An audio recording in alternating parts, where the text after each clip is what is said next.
Welcome back to the Boneyard Podcast, everybody. This is your host, Jared Sheffield, along with my good friend, Artemis Brower. We're coming to you this week with episode 249. Yes, sir. 249. 249. Artemis. Talk to me. How we feeling, man? We're only a couple weeks away. Only a couple weeks away.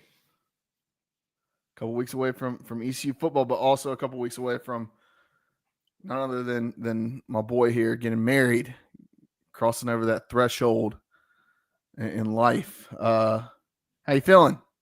We're good. We're good. I was talking to Josh earlier. I actually just got off of a call with Ashley, with her mom, not too long ago, doing some last minute touch-ups, finalizations, floral arrangements, things like that. So we're good, though. We're good. Love that. I'm excited for you. I'm excited for you and Ashley and the life that y'all are about to begin together. Yeah. All right, already episode 249 of the Boneyard Podcast. Do you have a 49? I do have a 49 this week. I'm going a little different this week since we're doing 49. Didn't want to do a player. Kind of want to do something a little different. So I'm going in the entire organization, and I think you already know where I'm going with this. And that's one San Francisco 49. Oh, I thought you were going UNC Charlotte. That's one San Francisco 49. No, we're not giving Charlotte love on this podcast. Stop that. Even though they obviously they're the 49ers too, but no, we're going San Francisco. We're going to the more notable, more historically significant, one of the great franchises in all of National Football League history. Obviously got their name from the infamous California Gold Rush of 1849, where thousands of people rushed out to California trying to get rich, and only a handful did, and the rest of them just became very poor and broke. But nonetheless, very, very infamous California Gold Rush. Obviously, were they 5-time Super Bowl champions? Joe Montana, Jerry Rice, Steve Young, the list goes on and on. Hall of Famer after Hall of Famer. A lot of gold busts in Canton from the 49ers. So that would be my number for the week. Not the Charlotte 49ers, but the San Francisco 49ers. Screw Kyle Shanahan. Kyle didn't do nothing, man, outside of give up the worst lead in the history. So all my friends hate Kyle Shanahan. If you know, you know. Oh, well, look, he has a thing in Super Bowls, so he does. Not a good trend, but he's definitely got a thing in Super Bowls. Good. The 49ers. I didn't even think to go that route, Artie. I like it. I'm going with one Jamie Moyer.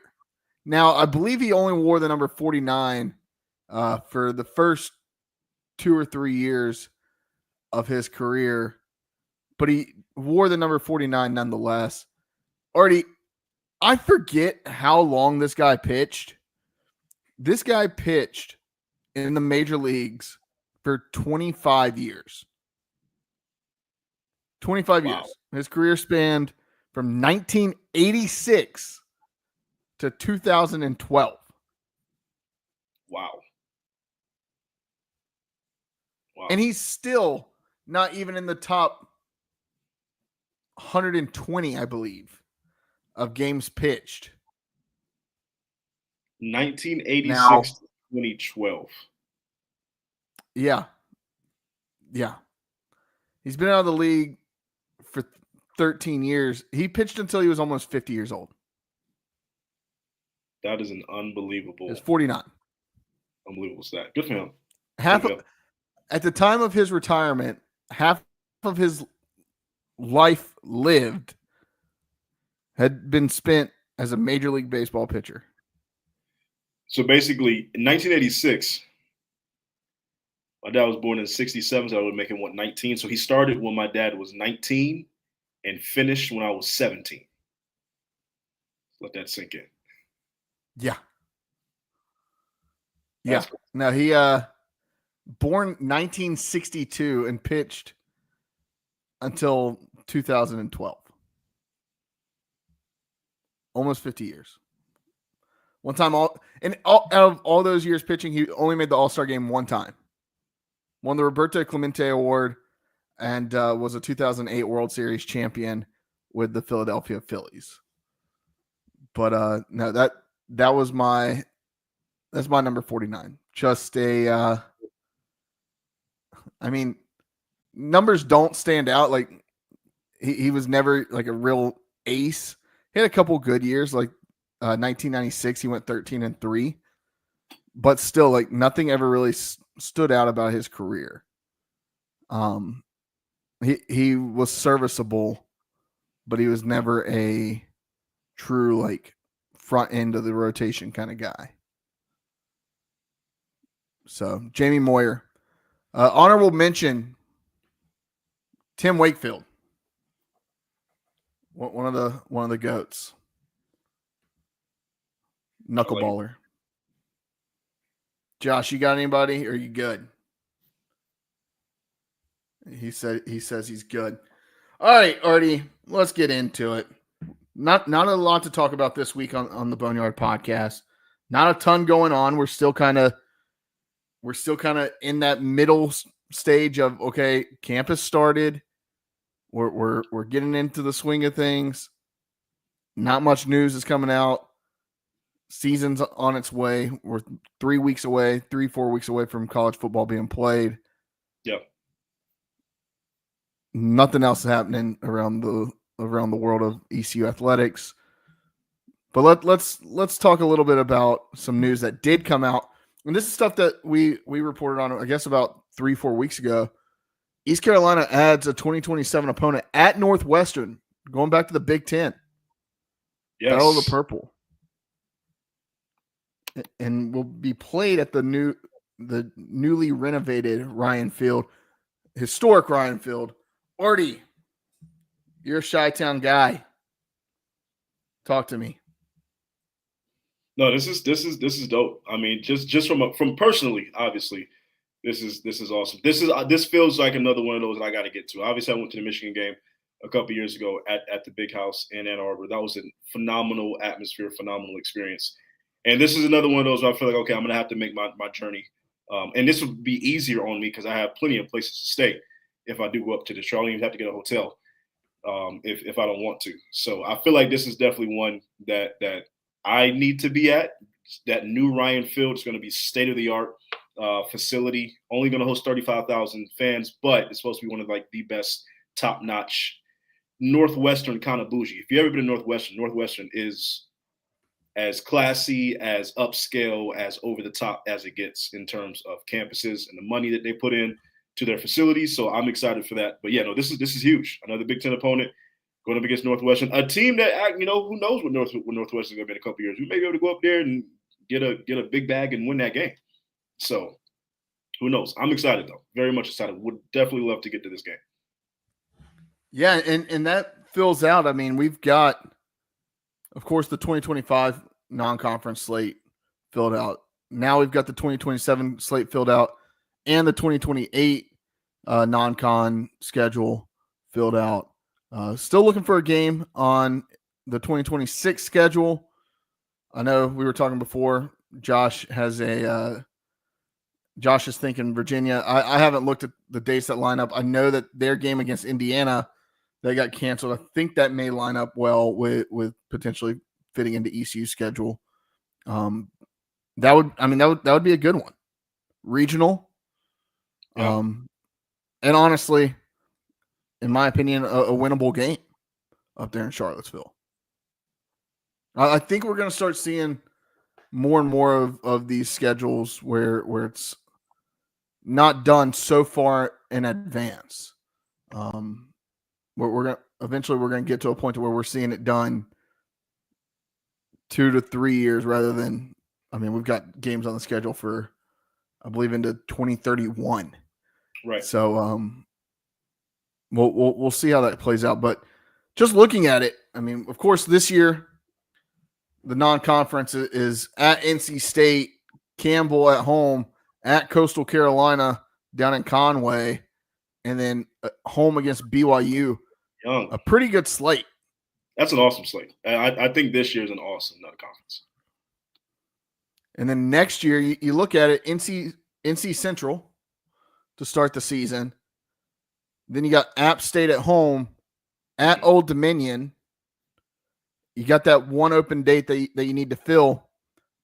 2027, the spot that we filled with Northwestern, that's a pretty good slate too. I mean, you got Western Carolina to start the season, Wake Forest at home, Northwestern, back-to-back weeks too, Georgia State at home. And I mean, that lines up looking very nicely if you're going into the season, depending on where Northwestern's at, all those games are winnable games. Right. And then of course 2028, you've got NC State, Coastal Carolina, Charleston Southern, and then at Wake Forest. So, I mean, those are we're looking 4 years down the road now, but that's still a good slate. And you're looking at it 2026 or 2027, 2028, really, you're going to have 7 home games. Always love when you can schedule those 7 home games, bring in a little extra revenue. Absolutely. And then obviously, having those 2 in-state in the same season, 2 ACC opponents in the same season, kind of how it used to be when we were in school. You maybe get 2 ACC opponents on the same year, home and away. Looking forward to that. And then obviously the big one in, was it 29, where we go to Death Valley? Yes. I want that game to get played. I wonder if that's going to be one that Clemson tries to back out of. I'd have to look at how everything shakes up, but long ways away. You could definitely see that happening. Depending on how conferences are realigning and schedules are needing to be made. I mean, the ACC is already playing 9 games, so we'll see how it all shakes out. If it sticks, it'd be amazing. I did just want to add 2029 for Clemson. It's weird. They technically have 5 non-conference games because of the Notre Dame game. Similar to how Virginia has, they still have 4 non-conference games with NC State being the 4th game in 2026. So look for ECU, I think 2030 with NC State, that home game. Look for that to be similar to how this Virginia one was when App State got that game kicked from underneath them for 2026 with NC State. So yeah, just a little thought process for that. Yeah, we're going to see more and more of that, unfortunately. And until there's some kind of – and I think it needs to be done across the board. But until there's some sort of conference and schedule like alignment, we're going to have this where, I mean, you've got some conferences playing 8 conference games, some playing 9. For the longest time, it's been 8.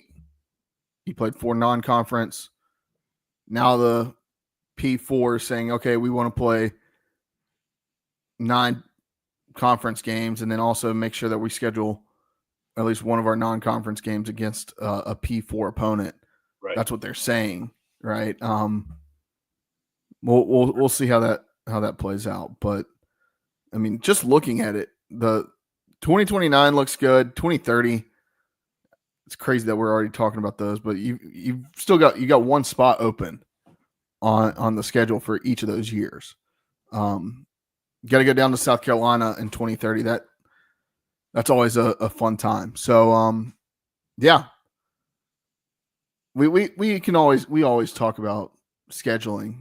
I still think I would love for us to, even though I know how it would probably go, I would still love to see us schedule a Tennessee or a school like that. Yeah. If we could flirt a little bit more with the SEC outside of South Carolina, absolutely would love to see that. So Yeah, get down in there into the Mississippis, the Ole Miss and Mississippi State. Wouldn't mind playing Arkansas.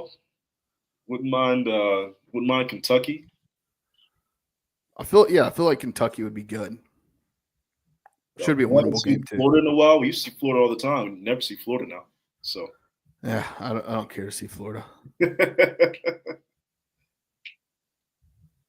I know Josh is a Florida fan, but Jared's scared of a little gator. Oh, he's scared of some gators. You scared of a little gator? I ain't scared of shit. Anytime, anywhere. No. Obviously not Birmingham, and obviously not Gainesville. What it's got to be a home game. Like what's going on, ECU? It's just a little gator. Hey, we played them both in Birmingham and in Gainesville. So yeah, we played them. They beat us, but we played them. I'll never forget the Florida player shitting his pants. Oh yeah, that was the Birmingham Bowl, right? That was the Birmingham Bowl. Yeah. I feel like I'd have to go. What was the final score of that game? I feel like it was like 20-15. Yeah, and that's another one of those we could have grabbed. We could have won. Yeah. A lot of games you look back on. We had you play some high profile opponents. Like damn, we actually really should have won that game. But oh well. I'm trying to think. Like then the next year when we went down to Gainesville, that was not close at all. 28-20 for the Birmingham Bowl. But what was it when we played at the Swamp? Let's see. I feel like we started fast in that game. We did. I feel like and it just went off the rails. What was that? 2015? Yeah, 2015. Yeah, the thing is that they were both in 2015. That was 31-24. Okay. But like when you look up 2015, it gives you both of them because the ball game was January. Right. Mm-hmm. So very similar to this NC State. Yeah. Except for, it was not week 1, but it was week 2, I guess. September 12th, week 2. Yeah. Week 3, maybe. It's and you talk about you win that game. Does Ruff get fired? You think? I mean, Florida was what 2-0, 1-0 going in that. So I mean, but you win that game, you get to 6-6. You're bowl eligible. I think they want to rough out the door anyway. He may have had to do a little bit more. I feel like become bowl eligible and beat a SEC team. The thing is, they but when they let go of Ruff, they really shouldn't let go of Ruff at the time they did. Well, we know that. Yeah, like they wanted him out anyway. But look, I'm just gonna say turnovers is what lost us that game. We were at 333 yards. Florida was at 373. We just had one more turnover. I think ECU should have won that game. Zay Jones, 14 catches, 135 and a touchdown. Come on, man. Yeah, that was that year that Zay was catching 20 receptions a game. No, that wasn't that year. That was the year before that year. Yeah. 2016 was when. Okay. 2016 was when they were just throwing him everything so he could break Hardy's record. Yeah, that's what they were doing. Because he had that game against South Carolina where he caught like 25 passes. Yeah. I know. I think it was like 22. It was an insane amount of receptions, and you couldn't do anything with him. He was the only guy. It seemed like he was the only guy on the field. But what a run Zay had, though. Just shout out to Zay because he had a run. He definitely had a run. One of my favorite stats to just tell people that aren't familiar. The top 2 receptions leaders all time in college football, both at ECU, and I was able to experience both of them, which is absolutely fantastic. The good old days. Let's get back to wide receiver U. Let's get back to that. 54 passes thrown in that Florida game by Kemp. That's wild.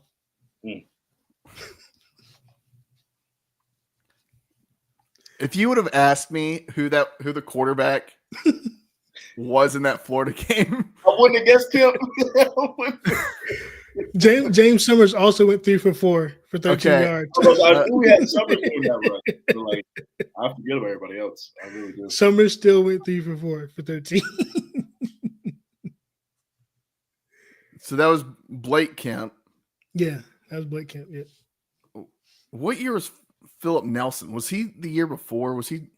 No, Philip Nelson. He was my year after. too. Yeah, he was my year too. Jeez. The fact we talked about it last week, the fact that Zay Jones did what he did with basically 4 different quarterbacks. Yeah.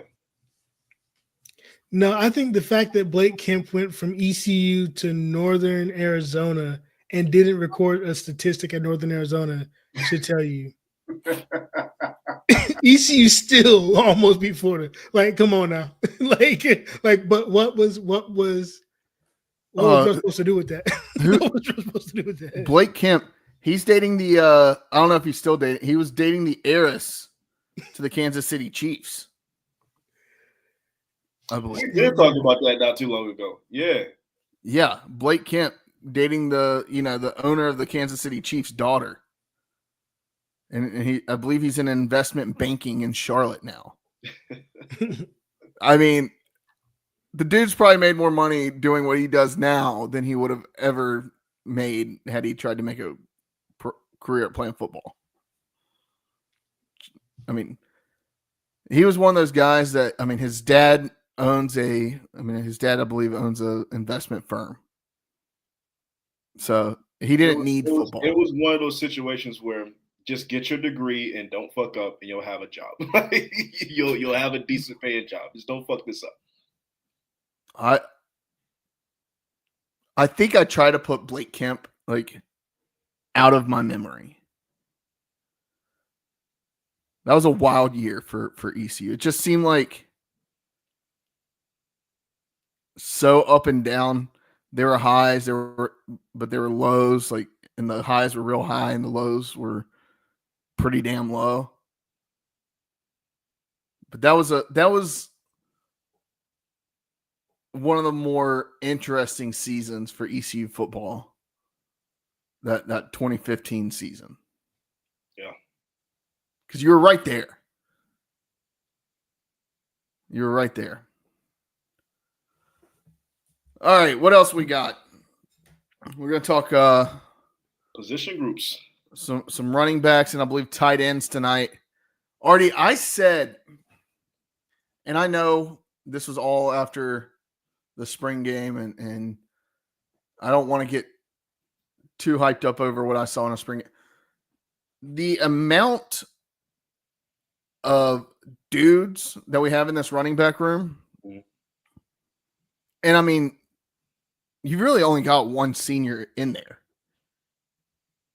This running back room, in my opinion, is stacked.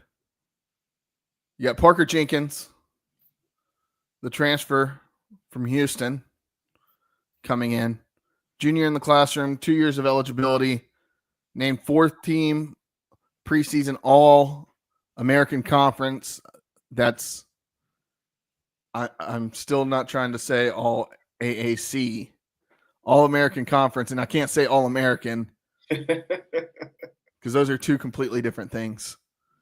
By Athlon Sports, earned 2 letters at Houston, played in 18 career games, making 9 starts, 8 starts in 2023, 1 in 2024.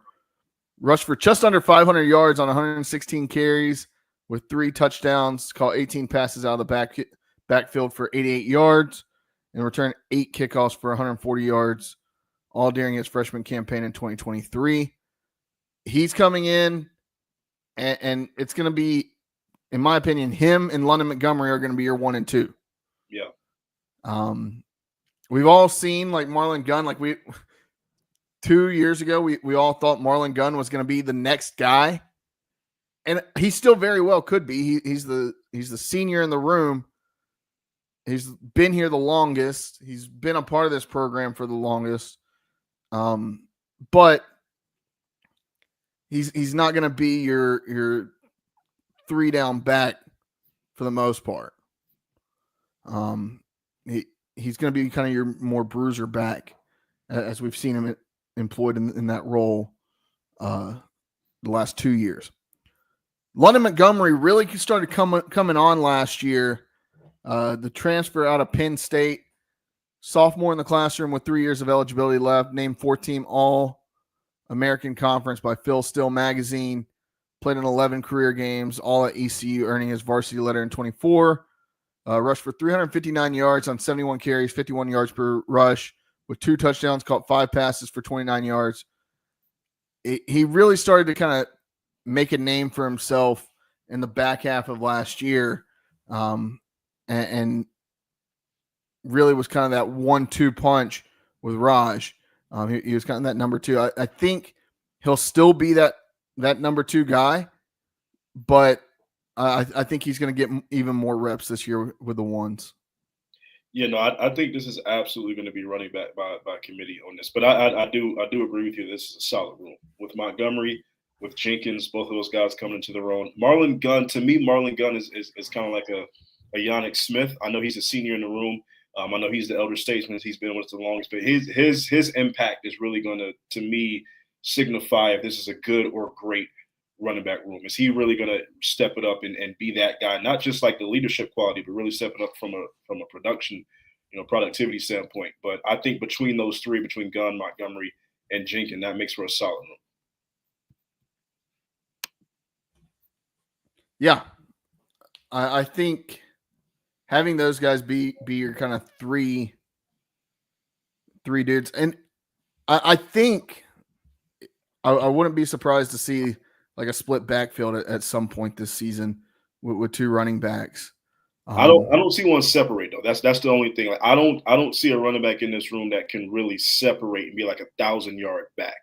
I do still think it's going to be 6, 7, maybe even 800 max. For one of these guys, but I don't see like a real workhorse that's gonna No, you don't have a guy that's gonna play every single down and be right. This is gonna be workhorse. It's a good room, and I think part of that has to do with just the body makeup of both London Montgomery and Parker Jenkins.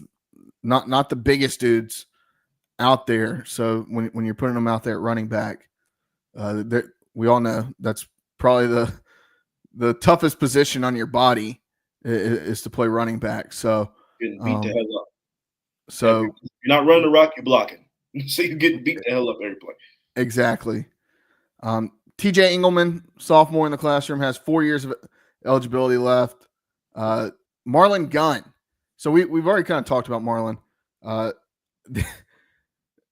There's been several times where we were like, okay, this is Marlon Gunn's time. Like he's finally gonna get his reps. He hasn't really gotten it at ECU, and credit to him, he stayed. He's stayed throughout, and when he could have probably left and gone somewhere else to get more reps and get a better opportunity, he stayed at ECU. He's a senior in the classroom with 1 year of eligibility left. All-State AFCA Good Works Team nominee, which recognizes student athletes for their commitment to community service and leadership beyond the football field. The All-State Werfel Trophy watch list, the individual award that is similar to, but not the same as the Good Works team. Appeared in 34 games for the Pirates, earning 3 letters. He's had 152 rushes for 633 yards, scored 3 touchdowns on the ground, all in 2024. There was a time where like EC was trying to get him a touchdown, and they just couldn't get it done. There were so many times where we're like, okay, this is Marlon Gunn's time to get his first touchdown. And finally, when he got in, it was like, okay, thank God he's in there. He's caught 21 passes for 145 yards. And all he's tallied 910 all-purpose yards, 633 on the ground, 145 receiving, and 132 on kickoff returns for an average of 26.8 yards per game. And, of course, he's been a member of both of the recent bowl championships, the Birmingham Bowl in 2022 and the 2024 Military Bowl. So he's, in my opinion, he's going to stay in a similar role that he's had the last 2 or 3 years where when you need a heavy down back to go, he's your guy. What kind of fire is left though? That's my big question, right? You already got one foot out the door as far as how much time you got left to play college football. So what kind of fire is going to be there this season, knowing that this possibly could be his last year putting on the pads? Yeah, I don't think you have to worry about that with him. He's always seemed like a level-headed guy. That is kind of a lunch pail dude that's gonna go out there and do his job. It's never seemed like I've never got the sense that he's ever complained about playing time or needing more. He just seems like he goes out there, does what the coaches ask of him, and gives it his all each and every down. So I don't expect that to change with Marlon this year. I'm more so saying like is he does he have the kind of fire where he's gonna ratchet it up like another notch, another level, because he knows, okay, I'm getting close to the end now, right? So I'm going all the way. Like that's kind of what I'm talking about. Yeah, I think for him, this season is going to be the first year he's really coming in with no injury, no nothing. That's physical. true. So I feel like each year, even if he has some of that hindrance of injury early in the season, stops him from being seen as reliable near the end of the season, just because of how long it takes him to kind of get back up. But with him having all of this off season to really train, hasn't had any issues. I think that fire is going to be similar to what you saw with Rajay last year. I mean, like I don't think the offense is going to lean itself to him being the main back necessarily, but I think that his packages are going to be his packages. Like he's gonna get his. Yeah. Next, we're going to go to the freshman, Eddie Love. Lots of upside. He'll likely get some touches later in the year. They'll probably try to preserve his red shirt. If they can't preserve his red shirt, then a lot of things went bad. I'll just say that. A lot of things went real bad. No, that's a true statement. And then Dwan Lacey, NJCAA honorable mention All-America selection. That's a mouthful. Played in 12 career games, rushed for over 1,100 yards on 164 carries with 14 touchdowns, caught 9 passes for 152 yards for 16.9 yards per catch.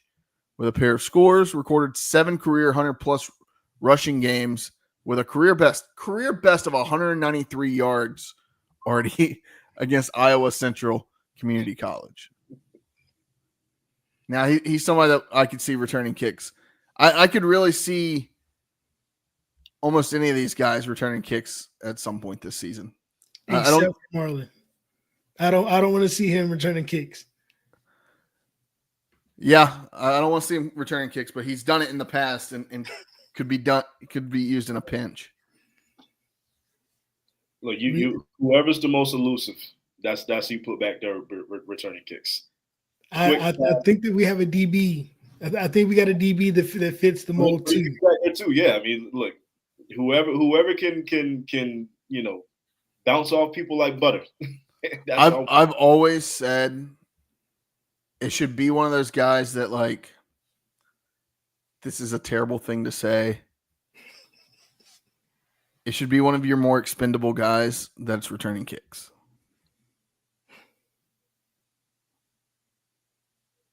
Yes, but it is still a very important aspect of the game. Like, you can't have somebody back there just, fumbling and not knowing what to do. I agree. 5 to 6 yards a return. Like, no, like we need somebody back there that can actually put our offense in a favorable position on the field. This is actually I agree, but this is a position that's like a running back, constantly getting lit up. Do you want us to just switch to the NFL system of kicking off? No, I don't want to see that, but I'm saying I look at a kickoff returner as kind of a kamikaze at times. That guy's got to go out there and be ready to, like, get lit up because it's going to happen. At some point in the season, somebody's going to get laid out. It's the life you choose when you decide to play big boy football. So I'm cool with putting out a fifth or sixth wide receiver out there that's got a little bit of shiftiness, has okay hands. That has fumbled twice now and has only returned for 3 to 4 yards of return. So what you're saying is that you don't necessarily agree with the idea that CJ2K should have been returning kicks his senior year. He's a different breed. With how elusive he was and how fast he was. I'm just saying. That's different. If you have that and you see it in practice, you're like, okay, this guy's good for at least 2 or 3 this season. Like, he's good. Then fine. You then gotta fine. put that back there. But it's good. I feel like it's one of those things. And look, I've never played. I definitely wouldn't. If I did play, I definitely wouldn't have been returning kickoffs at all. No shot. Artie, you've seen me run. I don't know. I don't know what we'll see. I do think that we're gonna have one taken to the house. I was just about to say, it sounds like you've just given up on the return game, brother. You see it half the time. You call a fair catch. Now on a kickoff, you get it at the 25. Like most of the time that's what's happening. They kick it into the end zone. You're taking the fair catch and you're taking it at the 25. There you're just letting it bounce out of the back of the end zone and whatever.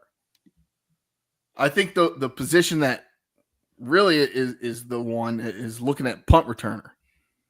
Very similar, but still, I think you gotta look at that. And what is it? ECU hasn't returned a punt for a touchdown in what, like 14, 15 years at this point. So, yeah, I don't know. I would love to have an electric kick returner, somebody that can flip the game in an instant. Imagine that. You come out, Carter Finley Stadium, you get the ball first, and you take it to the house and shut up all those rednecks and white trash in Raleigh.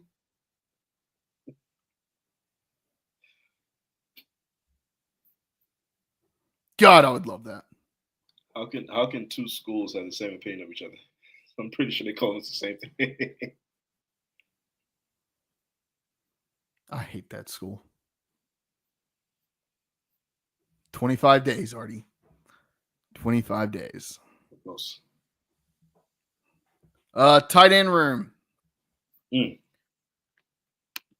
This is another room that, I mean, it's got some depth here now, especially bringing in 3 freshmen into the mix, and all 3 of these freshmen look like real dudes.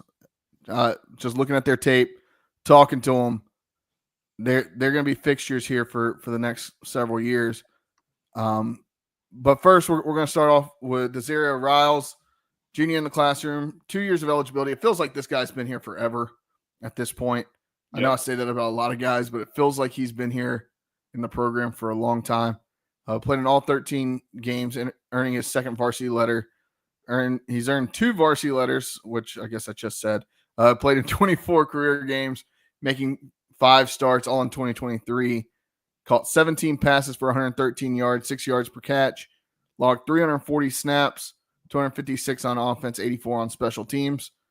Look for him to take another step this year in this offense. Javonte Connor, Winston-Salem, Trey Foe. Winston-Salem kid. Ole Miss transfer from Winston-Salem, entering his second year with ECU. Of course, he followed Coach John David Baker to ECU. Junior in the classroom that has 3 years of athletic eligibility left. So those are going to be probably your two guys. Mason Brown, also a junior, and Gage Reel. also a junior. Stephen Collier, Caleb Morrow, and Cayman Reynolds. Those are the freshmen coming in. Once again, you got a lot of depth here at a tight end position. This is a position that, if you think back 6-7 years ago, when we were still under the Scotty Montgomery regime, and he didn't believe in employing tight ends. Now that you're carrying six or seven tight ends on a team, it's really nice to know that you've got those guys that can be your steady tight end, right? If you need to get it to somebody, you need to check down, he's there. If you need somebody that can help in the pass protection, he's there. I like him. I like what we got going on. Yeah, this room is very intriguing. Obviously, you got the three freshmen coming in. I wonder how important this position is going to be in the offense itself. Like, how is JDB going to incorporate this position? I thought Casey Kelly was going to have a much bigger role last season, be a little bit more productive last season than what he was, especially coming out of Oregon. And that just wasn't the case. So I'm curious, how important is this position in the overall scheme of the offense? I think, had Casey Kelly not gotten injured, basically was injured the entire year. I believe he got injured against Norfolk State. So I believe if he had been healthy, he would have had a much bigger year. Josh? Yeah, I got two pieces of trivia for you. You said Javante Connor from Winston-Salem. What high school? Can either of you tell me the high school? Oh, shit. Do we get a hint? Do we get a little bit of a hint? It is one of the directionals. Okay, I was just about to say, is it a directional school? Is it East Forsyth? It is not East.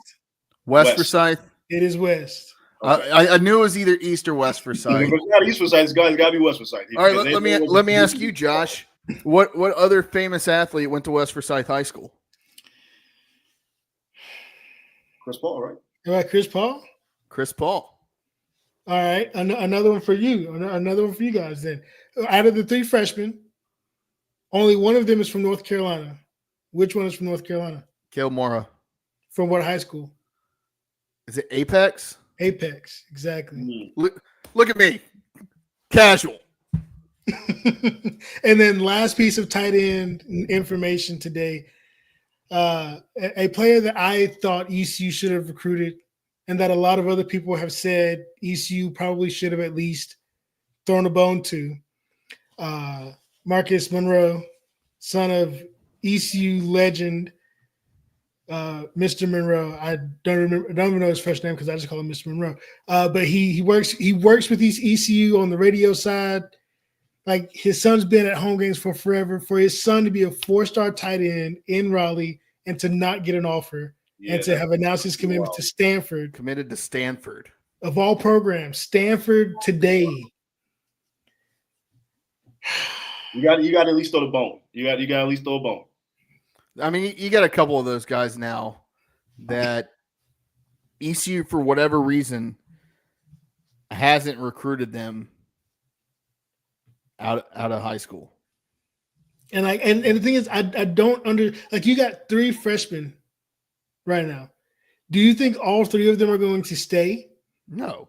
They're all in the same class. At least get one 4-star tight end in the next class to supplement for whoever filters out. Because, I mean, I don't know. I'm not a recruiter. I'm not a coach. I'm not in their heads. I don't know what they're thinking. But it just my guess is they're thinking that at least two of those three guys are going to stay, and they're going to have that depth there for 3 to 4 years to come. That is my guess.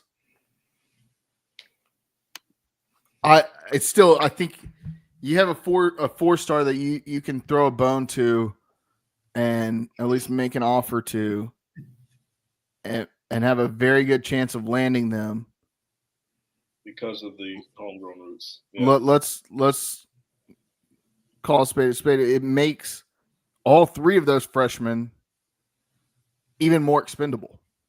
If they need to leave, okay, no skin off. Do you think the mentality was, well, we're not going to get him anyway, so we're just not even going to try? Do you No, think that was that? No. Stanford. He just announced the Stanford offer like a week ago. Like he was up there, but after Calvin Harris had really gotten off the board, he was just waiting for anybody. Wow. I think if ECU came in and offered him, because they still could, he would possibly think about decommitting. To go to Stanford, now, granted, Stanford, great education. I was about to say, you come out of Stanford, you're going to have a pretty nice setup with that degree hanging on the wall. But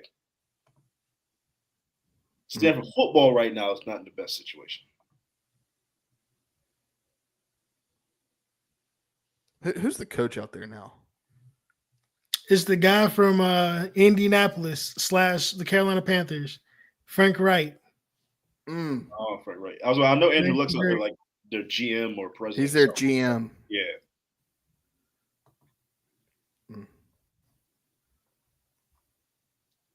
Also, while we're talking about recruiting, shout out to Roseville High School up the street.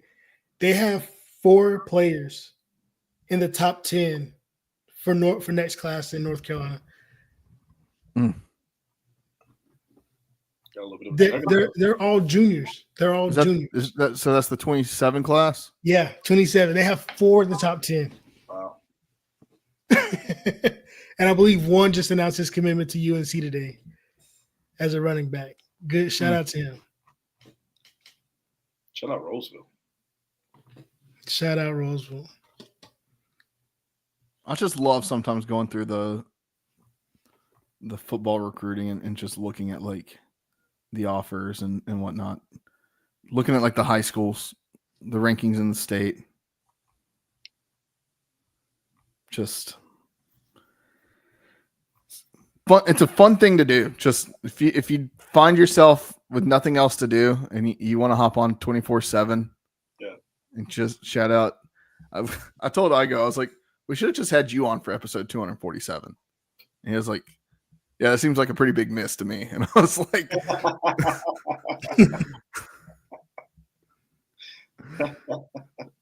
I had to laugh. We should get Igo back on the show. Would this be his third or fourth appearance? Yeah, probably something like that. Something like that. Get Igo back on the show. ECU right now with the 82nd recruiting class in the 2026 class. Number 4 in the conference, though.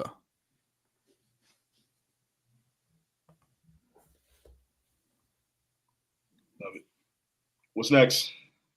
I think that's it. Walk the plank. Anybody got to walk the plank? It's still the dog days of summer. People throwing sex toys on the court at WNBA games. What? Yes, I saw that. I did not hear about it. When did this happen?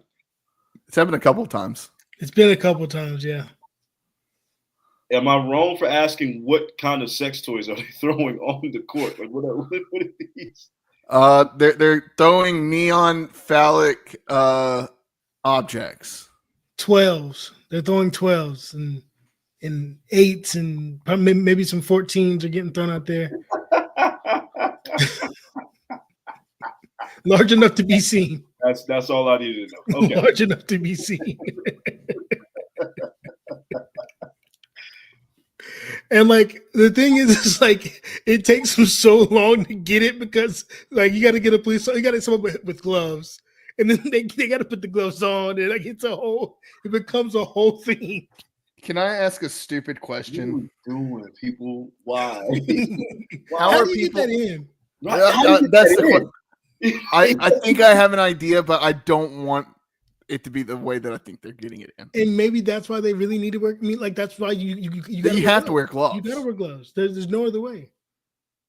Artie, go look it up. Artie, you need to go watch these videos. What possesses people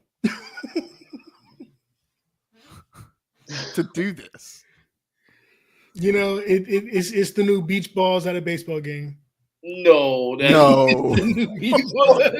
Those are two completely different things. It's the wave now. It's the wave. And the other is a sexual assault. People, It's the just wave. imagine going to a baseball game and somebody's throwing around a sex toy. You're playing hot potato with a 14-inch dong. We're on 12s and 14s. Imagine that landing in your nachos. Oh, that's terrible. Wow. No, I had not heard of that. Shame on them, man. Why? I just why? I don't even I want someone to be. I don't want this. I do not want this. Never mind. I'm not gonna say it. Say it. No, okay, I can't have this recorded. Tell me off air. Off air. This is off air. Sorry, folks. Sorry, folks. Another one that I have is the Major League Baseball game at Bristol this weekend was an absolute shit show. I saw the rain delay and I was like, yeah, this is going to be shitty. I quickly turned to something else. Well, people went to Bristol. They were trying to break the record for MLB all time for game attended. They were trying to get 85,000 people at this game. Between the Braves and the Reds, this is a terrible year for the Braves. They go into the rain delay. People are sitting around waiting for this game to start. If you've ever been to Bristol, it's not the easiest place to get to at times, like the track. And so if you're in the stadium, like you're in there, you can't, I don't think you could leave and then come back. So you're just kind of waiting around. The food options, from what I saw, people were eating nachos with no cheese, and they had hot dogs with no buns. That can't be. Wait, I saw the pictures. Here's my biggest question. Did MLB have the rules set to where you could not bring outside food? Because I will tell you, as a NASCAR goer, Charlotte Motor Speedway, Bristol Motor Speedway, Las Vegas Motor Speedway, all of these Bruton Smith tracks, they all, Speedway Motorsports, they all let you bring in a cooler. And it's a pretty sizable cooler. All they say is no glass. Whatever food, whatever drinks you want to bring, all they say is no glass. I've never bought concessions at a race. My guess is because Josh, did you see this? Did you see the setup? Yeah, I saw it. Well, why were you selling seats in the grandstands where you like in that side part? Like that was ridiculous. They were trying to have as many people there. I saw somebody like bought their tickets and it was unobstructed view. They weren't even sitting in the stadium. They were like, we can't see anything. This is one of those you bought a ticket to look at a jumbotron the entire time. They bought a ticket to see the back of a makeshift baseball stadium. Yeah, because that's basically what they did. They put a stadium inside. Right. So they were selling all seats in this. They were selling almost every like not every seat, but like it was about halfway around. Right, because you gotta have the cutoff right, so where people can actually. I don't know why my dumbass thought that like they were just gonna have the people in the stands around the track, and like they were just gonna make the dimensions inside like the garage and pit area. What do they do there, Josh? Do they just take down the pits and garage? Well, all of the pit stalls are like the teams wheel those in. Like those are all team personalized setups. So like when they leave the track, it's basically empty. Like there's literally almost nothing there. You got like the infield care center. That's like a permanent building now. But most stuff, it's just taken out. Like it's not much. Do they not have garages? No. Well, the garages. They just put them back in. Or do they just put them in the haulers? Yeah, so at Bristol, the garages are like makeshift right in front of your truck. It's really like it's hella packed.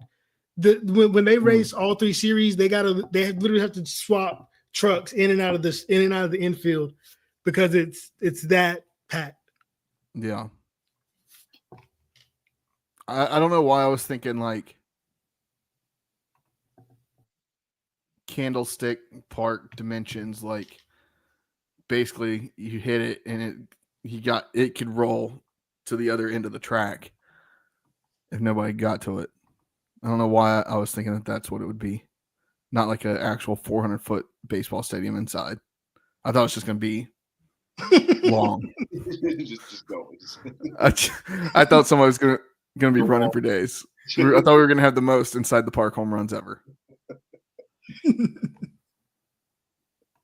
I see you're adding a picture, Josh. Let's see what you got. Right. The no buns and cheese thing, did they just run out or they just didn't? I don't know. It was poorly put together. And apparently the NHL was there to see how all this was going on because the NHL wants to do a game there next. But yeah, like all of this is basically empty. So you got people sitting back here, like a section, 2 sections behind the stadium. Yeah, that's absolutely wild. And There's no way all the way around. Yeah, like where the banner is across the seats back here behind like home plate. There's people there's people sitting there, and you can't see anything. Absolutely not. Absolutely not. Imagine paying $200 to go to a baseball game, and that's where you're sitting. Now, as a customer, as a consumer, you got to know better. You just got to know better. But absolutely not. The fact that those are even being sold.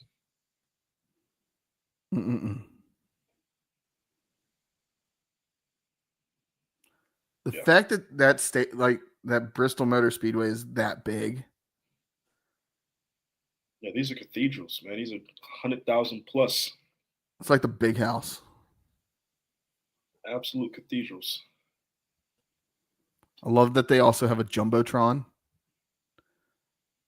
That's what we need more of that in sports, where you have an outdoor Jumbotron in the middle of a field. Suspended like they do.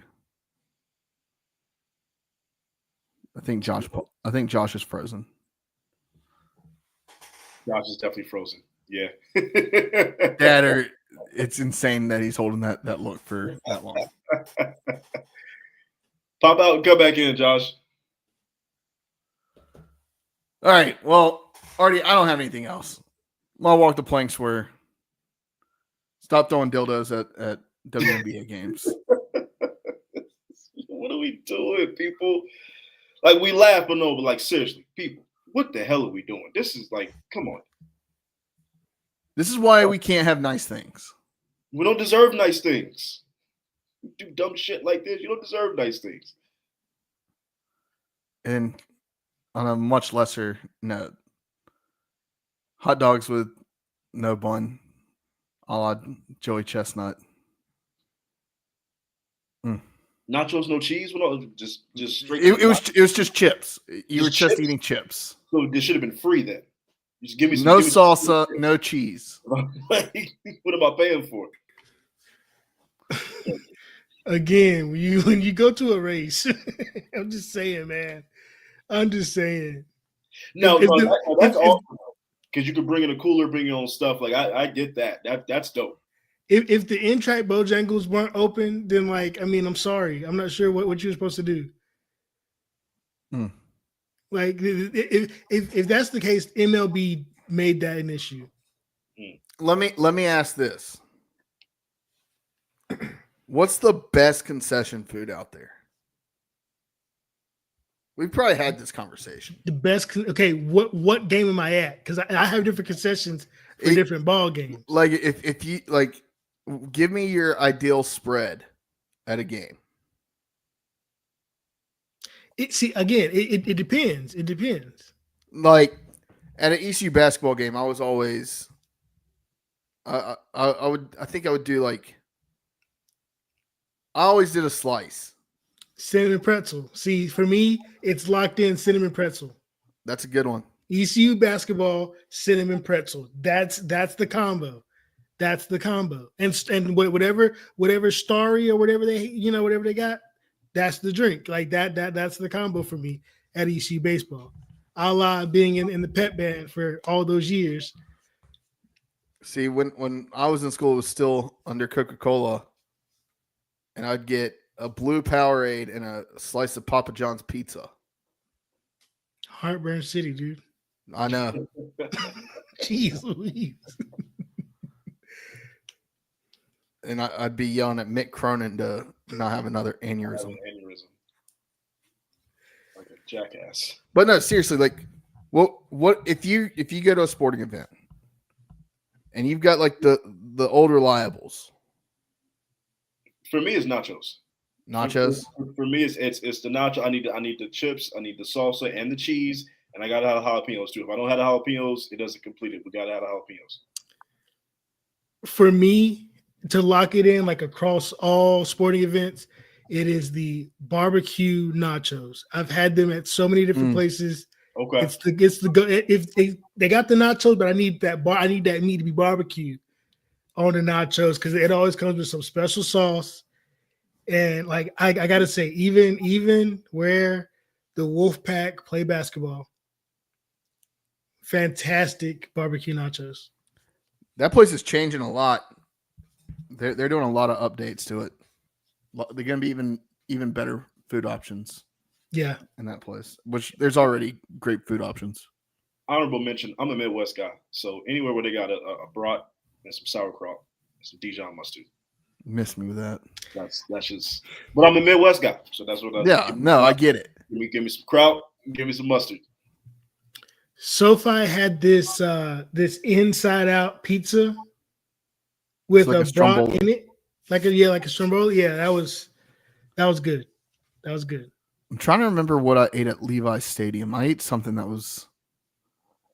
I want to say I had hibachi at Levi's Stadium when I went for the 2017 Pac-12 championship. I don't want like actual food. Watching Christian McCaffrey. That's too much. Run all over Southern Cal. I don't want the white sauce and the ginger sauce on my hibachi, and I'm watching baseball.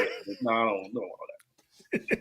Look, I was there for the Pac-12 championship game. Like, I had no business being there. I didn't have a dog in the fight. Christian McCaffrey, his last like season, and it's Levi's Stadium. You're in San Francisco. Like, what? You're not even in San Francisco. You're 30 miles away from San Francisco. You're way outside the city. You're in Santa Clara. I lived across the street from Levi's Stadium when I lived there. I woke up and I saw it. USA played Jamaica in a friendly contest in soccer, and everybody went. And I was like, I don't know what y'all are talking about. Don't sleep on corn dogs. A good. Now it's like it's not your main part of your meal, but if I'm going somewhere and they got a corn dog and I can throw it on top of, like, if I'm already getting chicken tenders and fries and I can get a corn dog and get some barbecue sauce, I'm good. Never been a big corn dog person. I actually like the breakfast version of the corn dog better, with the pancake and the sausage. You dip it in the maple syrup. I like that way more than just a regular corn dog, to be honest with you.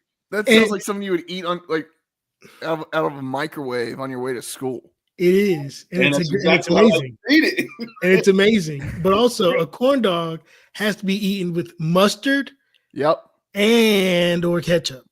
And you mix them. Yeah, I've done the mustard and ketchup combo before. All right. Since we're on this conversation, we've done Sup Dogs. What's your cookout order?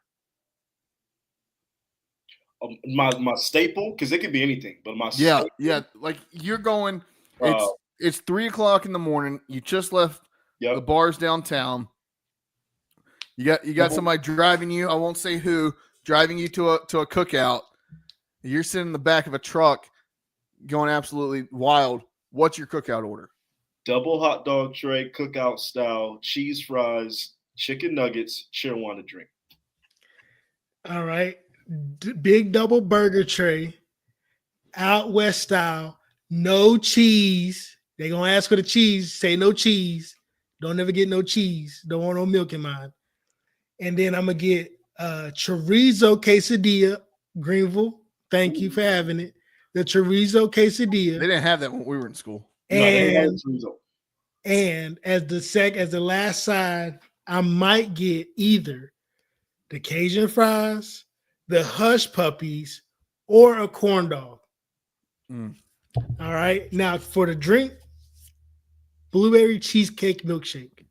Damn good. Blueberry That's cheesecake my favorite milkshake. at Cookout. Blue, yeah, the That blueberry one, any of the cheesecakes, the blueberry cheesecake or the caramel cheesecake. The strawberry hits. Strawberry does hit. I like the strawberry too. The blueberry is my favorite though. I co-sign that heavily. Though no, we are all on board. The blueberry cheesecake is elite. It's at the top. It's at the top. Now I do need to go and I think now because I think they got the peach now, so I can get the peach cheesecake. I can finally try that. And they always have peach cobbler, which if she's listening, Brayton, my cousin, her favorite story from college is my wife and I. We went to Cookout, and this was senior year, Artie. So when Artie and I were roommates living in a house on Meade Street, I picked her up. She was walking from my house to the library to join her, and I saw her. And I was like, "Hey, I'll drive you." My wife, thinking it was like just playing around with me, was like, "Hey, do you want this milkshake?" If you know Brayton, my cousin, she was like, "Yeah, I want it." And I knew as soon as she took it and had it in her hands, I wasn't getting that thing back. She got out of the car, walked in to join her with it, sent me a picture of her eating my peach cobbler milkshake. I haven't ordered one since. That's all she orders. But no, blueberry cheesecake. My order, and it changes from time to time depending on what I'm wanting. Staple, big double burger tray, cheese, bacon, ketchup, mustard. That's it. That's all I need. Usually it'll be a corn dog and a chicken quesadilla. Sometimes I'll double up the quesadilla, depending on if I want a little more spice. Then I'm getting a huge cheer wine, and I'm just paying for the milkshake because I'm gonna get a milkshake. Have you ever had the salsa with the quesadillas? I don't think that I have. Not all locations have it. I was about to say I don't think I've ever had the salsa with the. Not all locations have it, but some locations don't have the fried okra. But if I see a location that has the fried okra, I'm getting that. So, bingo. I'll say there's been times where I'm just like, I just want a snack, and I'll stop at Cookout and I'll be like, "Can I get a chicken quesadilla tray with 2 sides of chicken quesadillas?" And I'll just have, and I'll have 4 chicken quesadillas for a snack. That's not a snack, Jared. That's not a snack, Jared. Come on, man. That's a full blown. You sitting down eating dinner. Like, all right, let me ask you. You know how many carbs that is, Jared? I don't really care. I don't care. This man said snack. Oh my gosh. Well, I'm not just gonna go up there and be like, "Yeah, can I get a chicken quesadilla?" Because that thing's like this big. I mean, I'm okay with 2. You said 4. It's more cost efficient already to buy the tray. Just get the small tray and get 3, man. Come on, man. Like, what's the difference between 3 and 4? If I'm gonna eat 3, I might as well eat 4. You should really eat 2. You're gonna eat 4, you're not gonna eat 5, and so on and so on. All right, so y'all don't just go to McDonald's and get 2 McDoubles with a small, like a medium fry and a drink as a snack. No. That's a lunch. That's a lunch. Man, I've been eating. I'll look at my wife. I'll be like, "Hey, I'm hungry. You want a snack?" And I'll just pull into McDonald's and get 2 McDoubles. That is lunch on a heavy day. 2 McDoubles? Jared, big. If I eat 2 McDoubles and a fry and a drink, I'm not eating again for at least 5 to 6 hours. That's just. Oh no, I'll eat 3 hours later. Full on meal. Jared, whoa. Look, I can eat. I can put down some food. Look, my lunch often is going to Bojangles and getting a children's tender.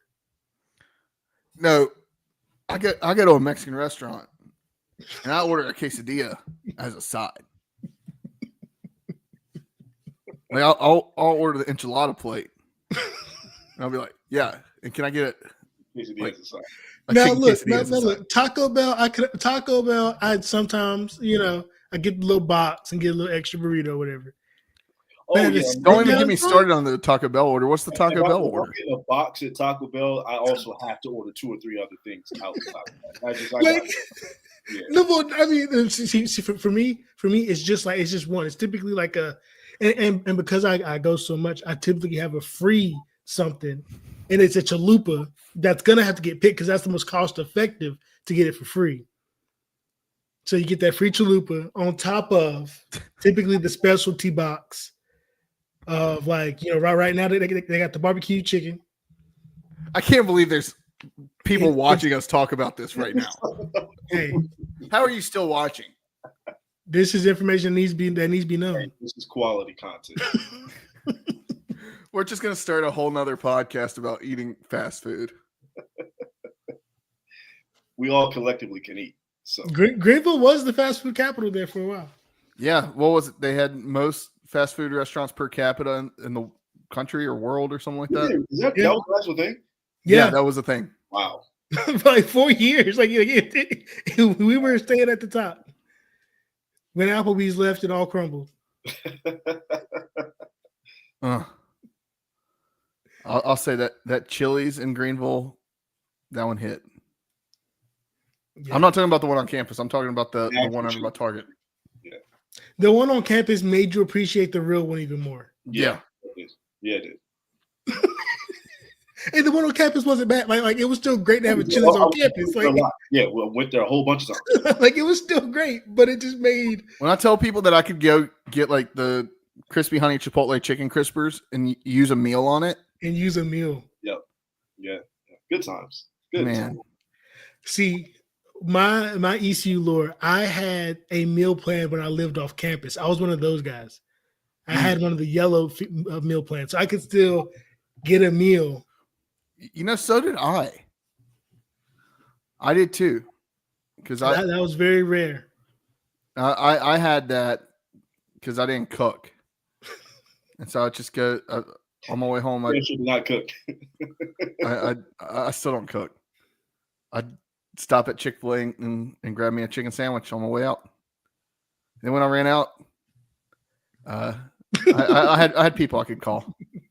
I'll just say that. Didn't we all? Fantastic. That's it. I love how we spent the last 20 minutes talking about fast food. Again, quality content. The real ones know.